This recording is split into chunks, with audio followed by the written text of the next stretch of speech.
আমরা সবাই দুরূদ ইব্রাহিম পড়ি। আল্লাহুম্মা সাল্লি আলা মুহাম্মাদিন ওয়া আলা আলি মুহাম্মাদ কামা সাল্লাইতা আলা ইব্রাহিম ওয়া আলা আলি ইব্রাহিম ইন্নাকা হামিদুম মাজিদ। اللهم بارك على محمد وعلى آل محمد كما باركت على إبراهيم وعلى آل إبراهيم إنك حميد مجيد। الحمد لله আল্লাহ পাক রব্বুল আলামিনের দরবারে লাখো কোটি শুকরিয়া যে মহান রব্বুল আলামিন আমাদেরকে দয়া করে মায়া করে মাগরিবের নামাজের পর থেকেই ধারাবাহিকভাবে মহান রব্বুল আলামিনের জিকির দিনই কিছু আলোচনা করাও শোনা, পাশাপাশি মহান রব্বুল আলামিনের সর্বশ্রেষ্ঠ ইবাদত সালাত আদায় করা, এশারের নামাজ মাগরিবের নামাজ জামাতের সাথে আল্লাহ তাআলা আদায় করার মতো তৌফিক দান করছেন। পাশাপাশি ওলামায়ে কেরামের জবান থেকে খুবই গুরুত্বপূর্ণ আলোচনা শুনতেছিলেন। আমার পূর্বে মুফতি সাহেব যে আলোচনা করছিলেন, আলহামদুলিল্লাহ খুবই গুরুত্বপূর্ণ আলোচনা নিজের জীবনটাকে সাজানোর জন্য। সবচাইতে বড় কথা হলো মহান রব্বুল আলামিন এতগুলা নিয়ামত আমাদের অল্পক্ষণের জিন্দেগিতে সমন্বয় করে দিয়েছেন। এই জন্য আমরা সবাই অন্তরস্থল থেকে পড়ে নিই আলহামদুলিল্লাহ।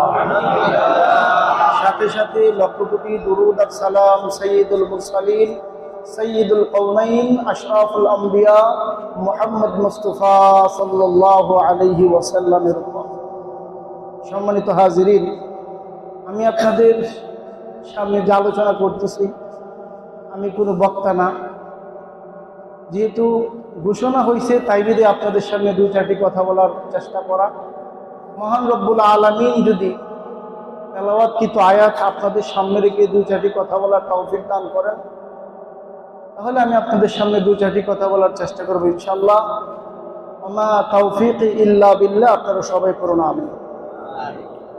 আমি আপনাদের খেদমতে যে আয়াতে কারিমা তেলাওয়াত করছি, মহান রব্বুল আলামিন চারটা বিষয়ের কথা বলছেন। এই বিষয়গুলো যদি তোমার জিন্দেগিতে স্থাপন করতে পারো, কায়েম করতে পারো, আল্লাহ পাক রব্বুল আলামিন আয়াতে কারিমা শেষে বলছেন ফাউলাইকা হুমুল ফাইজুন, তাহলে তোমরাই সফল কাম। সুবহানাল্লাহ। মহান রব্বুল আলামিন আপনাকে চারটা বিষয়ের কথা বলছেন। খুবই সংক্ষিপ্ত বিষয় এবং খুব সহজ বিষয়। আমরা যদি এই বিষয়গুলা আমাদের জিন্দেগিতে কাজে লাগাইতে পারি তাহলে আশাবাদী মহান রব্বুল আলামিন এই হায়াতের জিন্দেগি, কবরের জিন্দেগি এবং আখিরাতের জিন্দেগিতে আল্লাহ পাক রব্বুল আলামিন আপনি আমার জন্য সুখের কিছু ব্যবস্থা করেন। তো আল্লাহ পাক রব্বুল আলামিন কি বলছেন, আগে আমরা আয়াতে কারিমার সংক্ষিপ্ত তর্জমা করছি। মহান রব্বুল আলামিন বলেন ওয়ামাইয়ুতিল্লাহ ওয়া রাসূলাহু ওয়া ইয়াখশাল্লাহ ওয়া ইয়াত্তাকিহি ফাউলাইকা হুমুল ফাইজুন। আল্লাহ পাক রব্বুল আলামিন বলেন, যারা আমি আল্লাহর অনুসরণ করে আমার হাবিবের ইত্তেবা করে এবং ভয় করে এবং তাকওয়া অবলম্বন করে, তাহলে আমি আল্লাহ পাক রব্বুল আলামিন তাদেরকে সফল কাম হিসেবে ঘোষণা করলাম। এবার আসেন উলামায়ে কেরামগণ, আল্লাহ পাক রব্বুল আলামিনের ইত্তেবা কি এবং হাবিব মুহাম্মদ মুস্তাফা সাল্লাল্লাহু আলাইহি ওয়াসাল্লামের ইত্তেবা কি এবং আল্লাহর ভয় কি এবং তাকওয়া কি, এই নিয়ে আমরা একটু আলোচনা করি। উলামায়ে কেরামগণ বলছেন আল্লাহ পাক রব্বুল আলামিন যে অত্র আয়াতে কারিমাতে বলছেন ওয়ামাইয়ুতিল্লাহ, যারা আল্লাহর ইত্তেবা করে, এর মানে হলো যারা মহান রব্বুল আলামিনের ফরজ বিধানের ইত্তেবা করে। আমাদের জন্য ফরজ বিধান কি? নামাজ, রোজা, হজ, যাকাত, সত্য কথা বলা, সুদ ঘুষ না খাওয়া, হালালের উপর চলা, এটাই তো আমাদের উপর ফরজ, তাই না? মহান রব্বুল আলামিন আপনাকে যত বিধান দান করছেন, মা আতাকুমুর রাসূলু ফাকুযু ওয়া মা নাহাকুম আনহু ফান্তাহু। আল্লাহ পাক রব্বুল আলামিন আল্লাহ নবী মুহাম্মদ সাল্লাল্লাহু আলাইহি ওয়াসাল্লামের জবানের মাধ্যমে, প্র্যাকটিক্যালের মাধ্যমে যা আমাদেরকে করার কথা বলছেন এগুলাকে করা, আর যেগুলা থেকে নিজেকে পরহেজ করা, বিরত থাকার কথা বলছেন, ওইগুলা থেকে নিজেকে বিরত রাখা, এটার নাম হচ্ছে ঈমান। এবং এটাই আল্লাহ পাক রব্বুল আলামিনের বিধান, তাই না কথা? আল্লাহ পাক রব্বুল আলামিন আপনি আমার জন্য সালাতের ব্যবস্থা করছেন, 5 ওয়াক্ত নামাজ। এটা কি ফরজ নাকি সুন্নাত? ফরজ বিধান না? সবচেয়ে বড় কথা হলো, আমরা যদি ফরজ বিধান আদায় করি আল্লাহ তাআলার লাভ কি? আচ্ছা, আপনাদের কি ধারণা আল্লাহ তাআলা কি নির্বাচিত আল্লাহ? যে কোন এক সময় আল্লাহ নির্বাচন করে আল্লাহ হচ্ছে, বিপুল ভোটে ফাঁস করছে। এখন যদি জনগণের কথা না শুনে, জনগণের মন যদি রক্ষা না করে, তাহলে আল্লাহর আল্লাহগিরি থাকবে না? এমন কি ধারণা আপনাদের? আল্লাহ পাক রব্বুল আলামিন কারো ভোটে নির্বাচিত হননি, আল্লাহ আল্লাহই আছে। সেটা পৃথিবীর সবাই যদি আল্লাহর নাফরমানি করে আল্লাহর কিছু হবে? আমরা যদি বাজিতপুর এবং মিকির এমপি হই, জনগণের কথা যদি না রক্ষা করি, জনগণ কি বলে? আগামী নির্বাচনে আইসো দেখায় দিন, এ কথা বলে না? কারণ কি? জনগণের ভোটে নির্বাচিত হয়েছে, এই জন্য জনগণের কথা বলতেই পারে। কিন্তু মহান রব্বুল আলামিন আমাদের যে রব এবং আল্লাহ, তিনি তো আমাদের ভোটে আল্লাহ নয়, আল্লাহ আল্লাহ। এই জন্য সারা দুনিয়ার সবাই যদি আল্লাহর ফরজ বিধান আদায় না করে, আল্লাহর কিছু হবে? আল্লাহর কিচ্ছু হবে না। আমাদের ফায়দা কোথায়? আল্লাহ পাক রব্বুল আলামিন পৃথিবীতে যা কিছু দান করছেন সবগুলো আমাদের জন্য দান করছেন, আল্লাহর কিচ্ছুর জন্য দান করেন নাই যে আল্লাহর এই হবে সেই হবে, আল্লাহর আল্লাহগিরি থাকবে। এই জন্য আল্লাহ তাআলা আমাদেরকে কিচ্ছু দেন না, বরং যা কিছু দিছে সবকিছু আপনি আমার মঙ্গলার্থে দিছে, আপনি আমার কল্যাণার্থে দিছে। এই নামাজ আমরা আদায় করতেছি। একটা জিনিস খেয়াল করে দেখবেন, যারা 5 ওয়াক্ত নামাজ আদায় করেন, আপনারা জানেন অনেকগুলো বাছরের মধ্যে যদি একটা সান কোপাইলে বাছর থাকে, এটারে বের করা খুব সহজ না? আর যদি সান কোপাইলে না থাকে, সবগুলো এক কালার থাকে, বের করতে পারবে মালিকে, কিন্তু অনেক কষ্ট হবে। তদ্রুপ ভাবে আল্লাহ নবী মুহাম্মদ মুস্তাফা সাল্লাল্লাহু আলাইহি ওয়াসাল্লাম আমার নবী সাহাবায়ে কেরামকে সামনে নিয়ে বলতেছেন, ও আমার সাহাবায়ে কেরাম, কাল কিয়ামতের ময়দানে এত মানুষ হবে, এত মানুষ হবে, আমি আমার উম্মত গুলাকে খুঁজে বের করতে পারি। সাহাবায়ে কেরাম আশ্চর্য, এত হাজার হাজার কোটি মানুষের সামনে আল্লাহ নবী সাল্লাল্লাহু আলাইহি ওয়াসাল্লাম কিভাবে চিনবেন?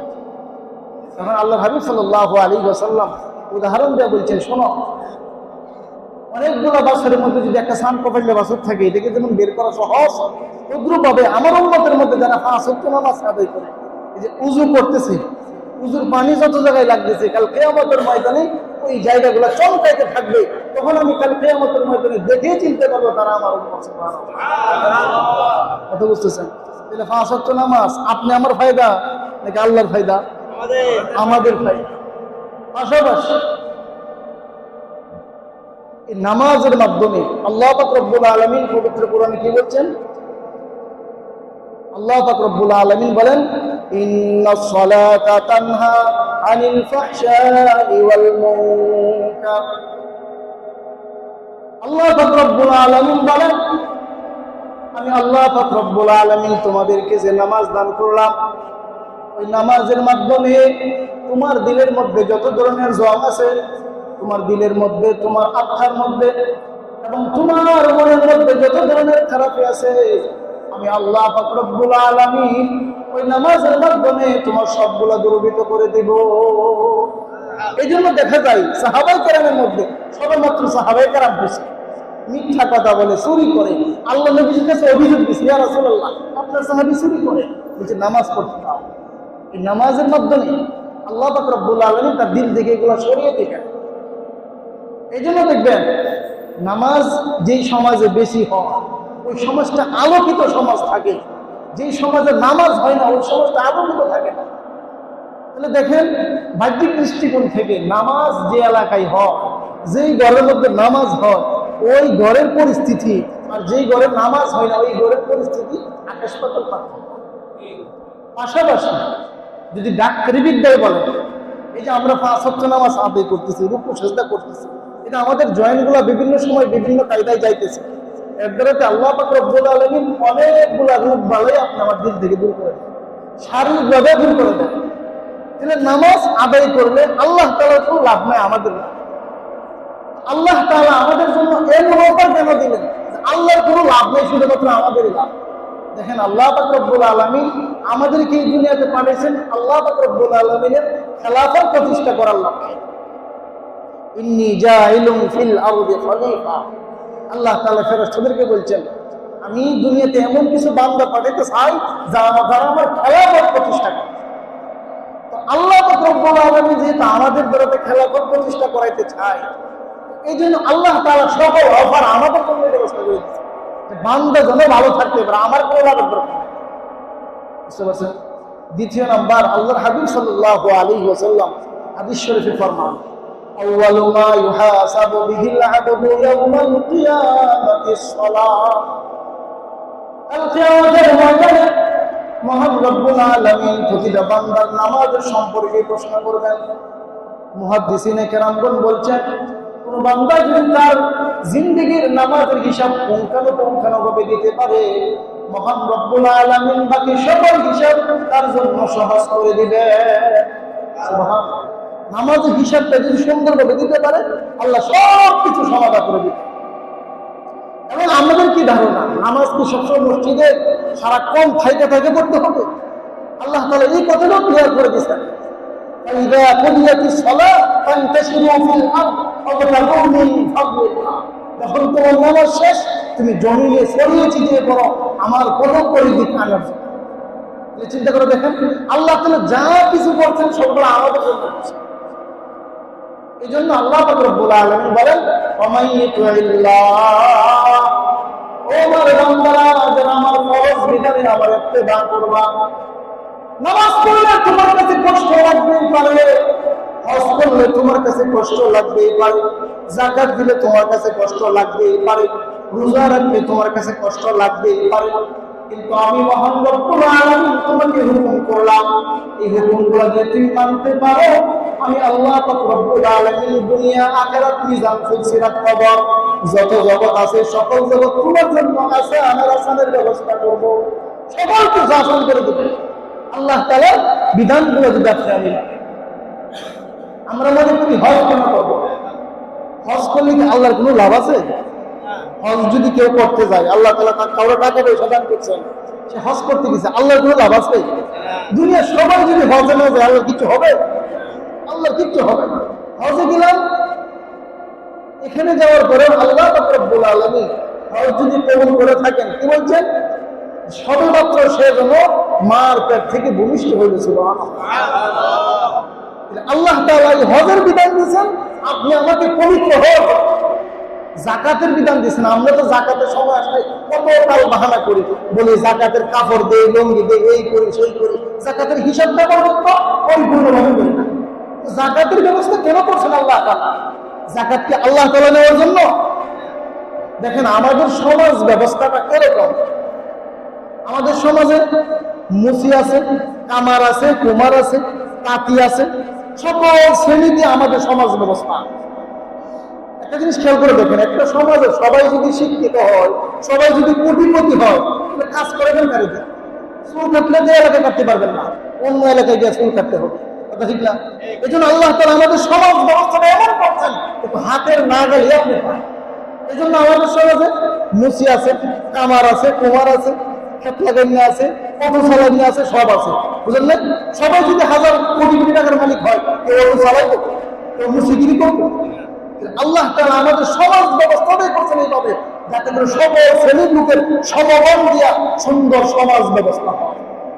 এটা আল্লাহর দয়া মনে রাখবেন, যাতে করে কষ্ট না করতে হবে আমরা।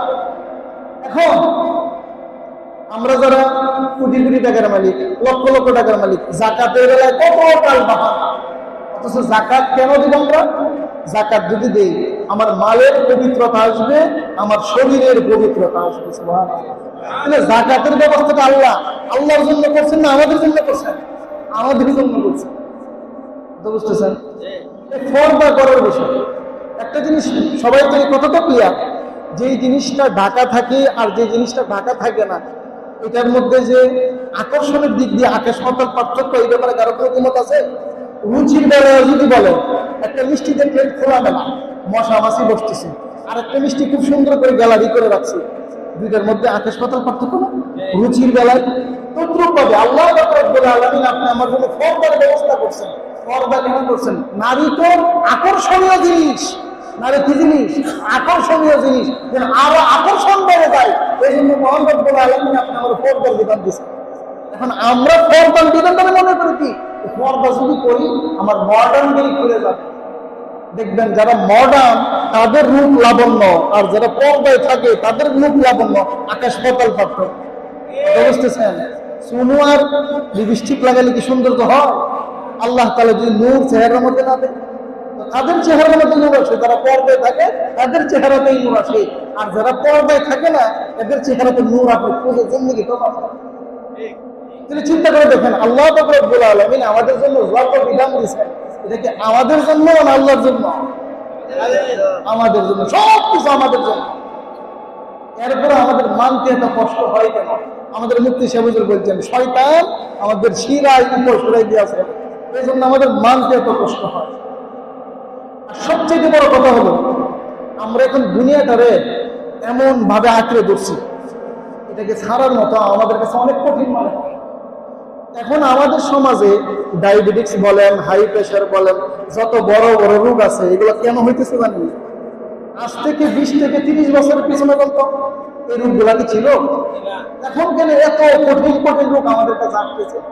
এখন আমরা দুনিয়ার নিয়ে যেই পরিমাণ ফেরেশান, 20 বছর পিছনে থাকায় দেখেন এই পরিমাণ ফেরেশান ছিলাম।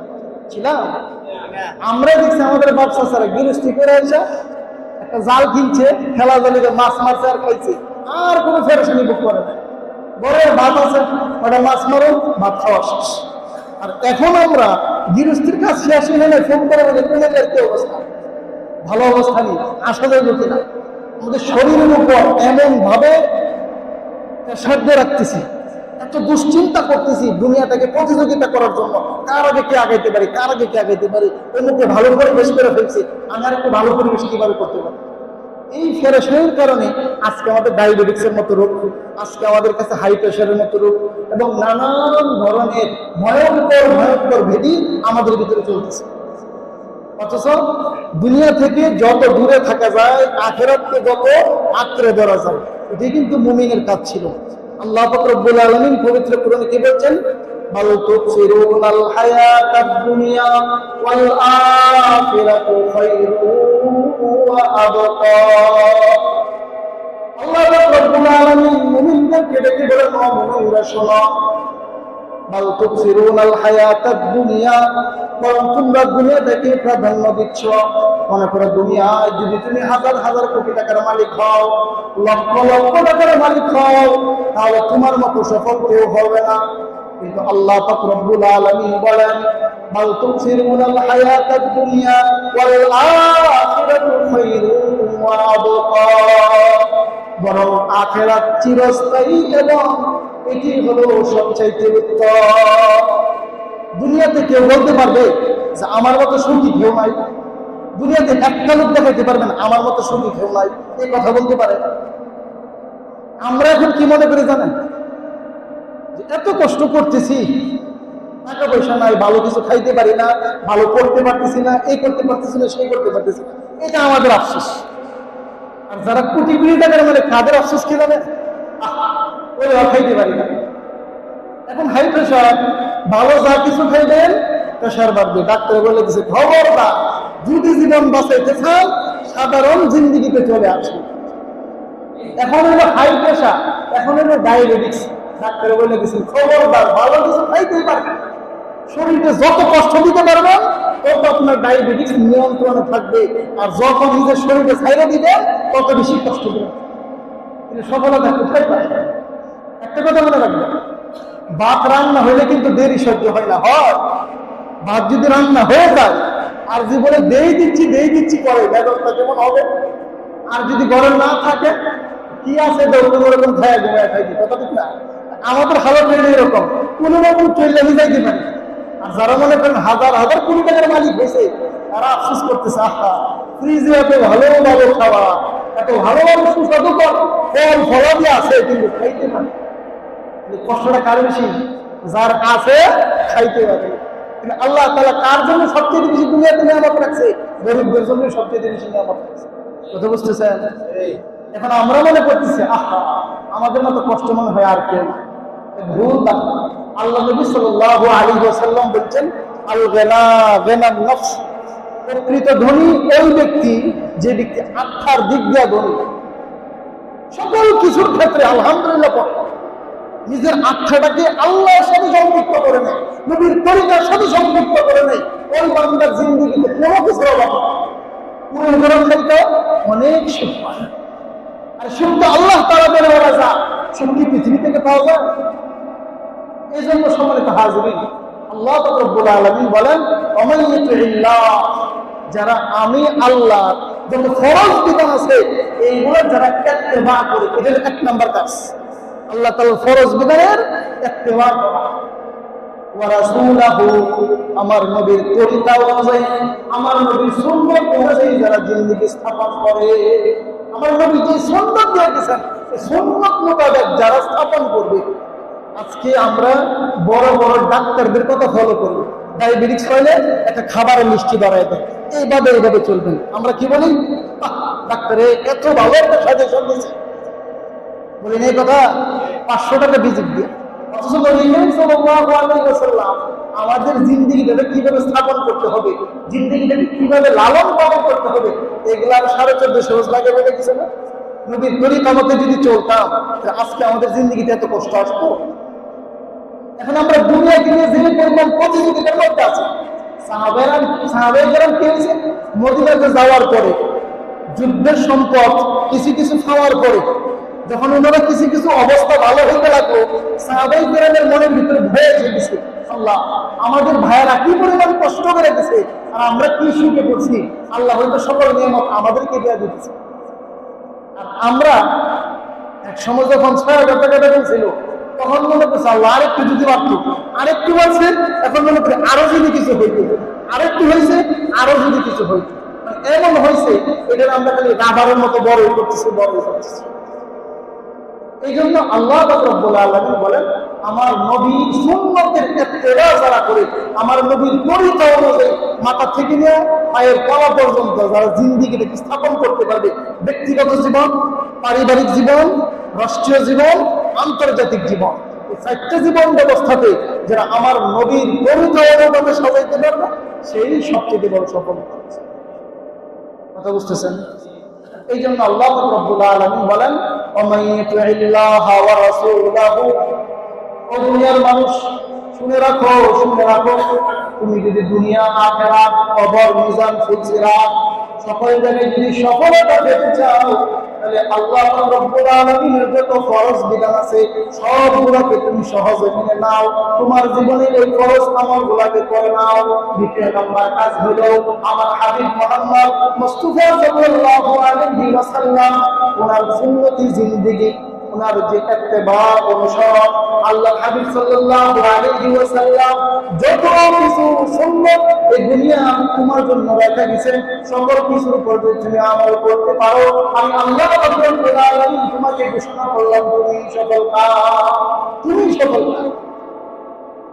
দুইটা বিষয়, এক আল্লাহর ফরজ বিধানের উপর আমল করা, দুই নবী করিম সাল্লাল্লাহু আলাইহি ওয়াসাল্লামের সুন্নাতের উপর আমল করা, এই দুইটা কাজ।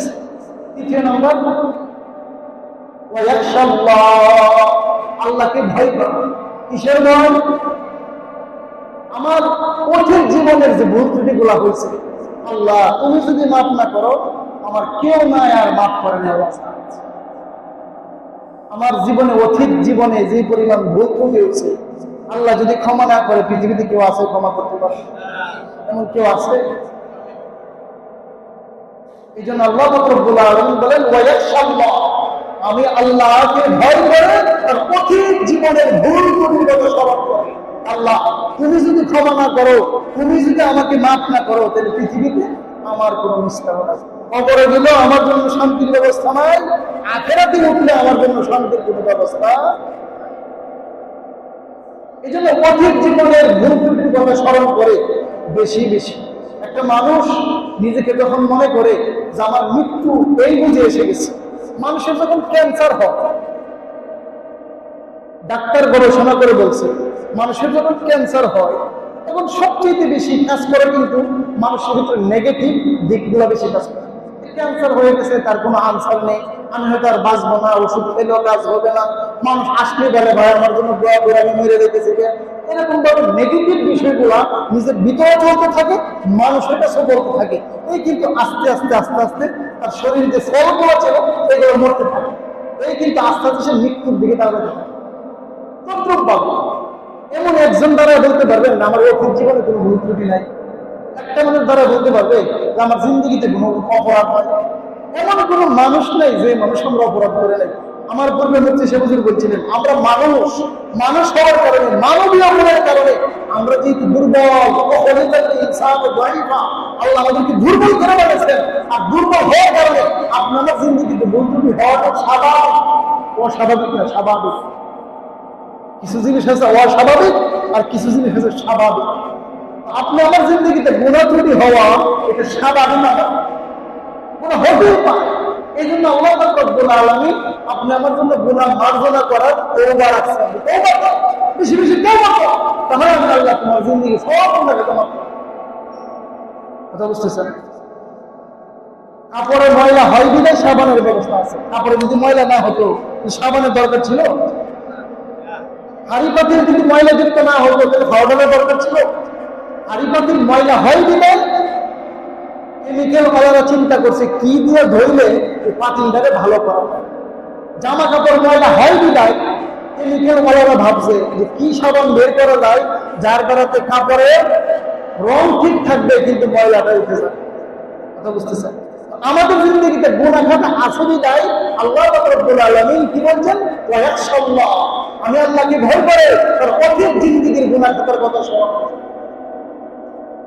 আল্লাহ রাব্বুল আলামিন আল্লাহর হাবিব সাল্লাল্লাহু আলাইহি ওয়াসাল্লাম এত বড় শিক্ষক ছিলেন।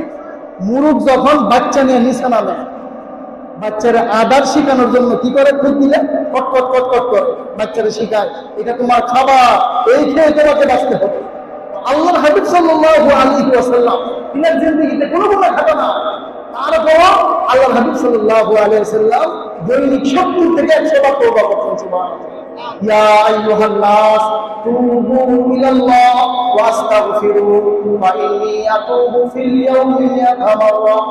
আল্লাহর হাবিব সাল্লাল্লাহু আলাইহি ওয়াসাল্লাম সাহাবায়ে কেরাম এবং বিশ্বের আমিত যত মুসলমানে কেরাম আছে, যত মুসলমান আছে, যত মানুষ আছে সবাইকে লক্ষ্য করে বলছেন, ইয়া আইয়ুহান নাস তুবু ইলাল্লাহ, ও দুনিয়ার মানুষ সকল তোমরা আল্লাহ তাআলার দরবারে তওবা করো।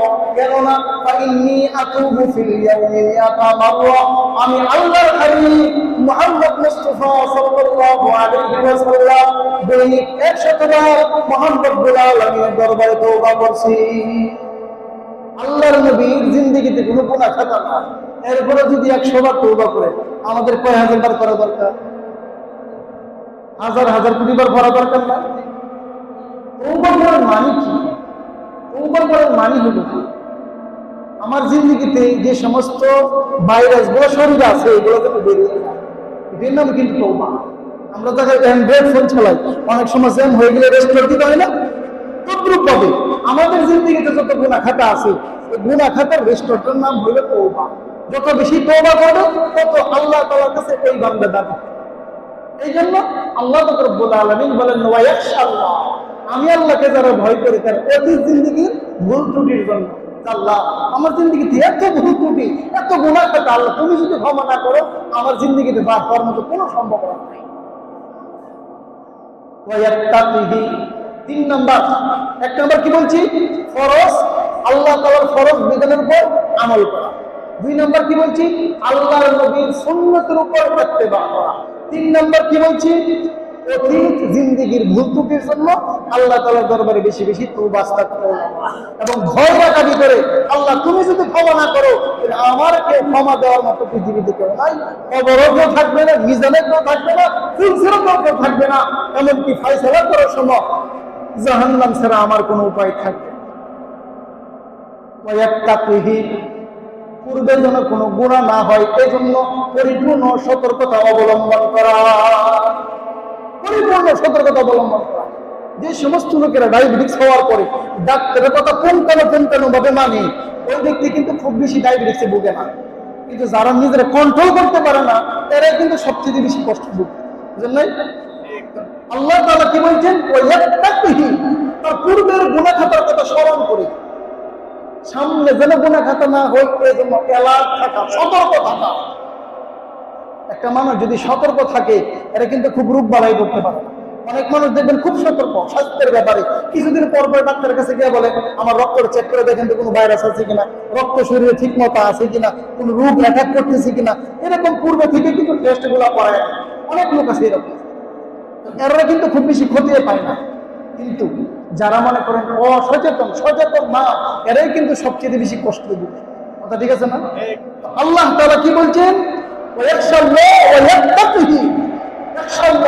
পূর্বের গুনার জন্য আল্লাহ তাআলাকে ভয় করবে, এবং সামনে যেন গুনাহ খাতা না হয় এর জন্য অ্যালার্ট থাকবে, সতর্ক থাকবে। অ্যালার্ট কাকে বলে? হরিণের কান দেখছেন না? বলে না হরিণের কানের মতো। তার মানে কি?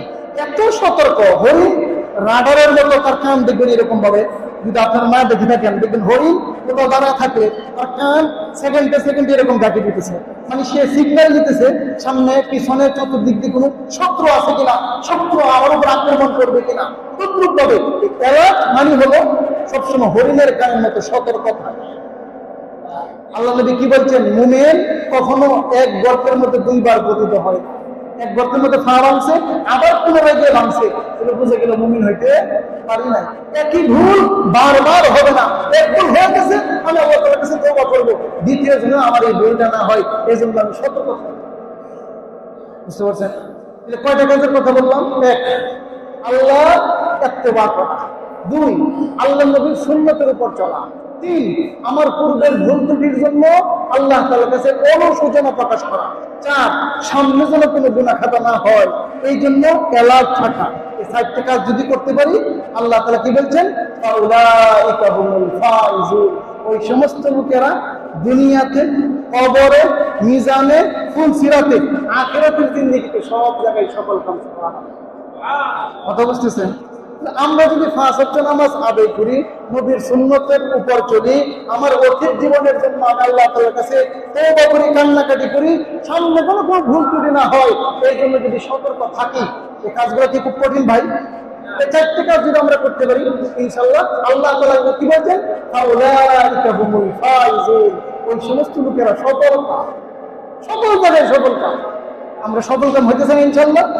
আল্লাহ তাআলা আমাকে এবং আপনাদের যে আলোচনা করলাম, আমি তো কোনো বক্তা না বা আমি জগতেও নাই, যেহেতু আমার সূর্য বড় ভাইরা আবদার করছেন এই জন্য আমি আসছি। আমি আপনাদের কাছে দোয়া প্রার্থী, দোয়া করবেন আল্লাহ তাআলা যেন দিনের পথে লাগিয়ে রাখেন, এবং আমি আপনাদের জন্য দোয়া করি আল্লাহ তাআলা যেন আপনাদেরকে দিনের কাজে লাগিয়ে রাখেন, এবং আমরা যেন একটা কাফেলার সাথে জড়ে থাকতে পারি, যে কাফেলা আল্লাহ এবং আল্লাহ রাসূলের পথ দেখাবে, এমন একটা কাফেলাতে সাথে যেন আমরা সম্পৃক্ত হইতে পারি। মহান রব্বুল আলামিন আমাকে এবং আপনাদেরকে সবাইকে সেই তৌফিক দান করুক, আমিন। ওয়া আখিরু দাওয়ানা আলহামদুলিল্লাহি রাব্বিল আলামিন।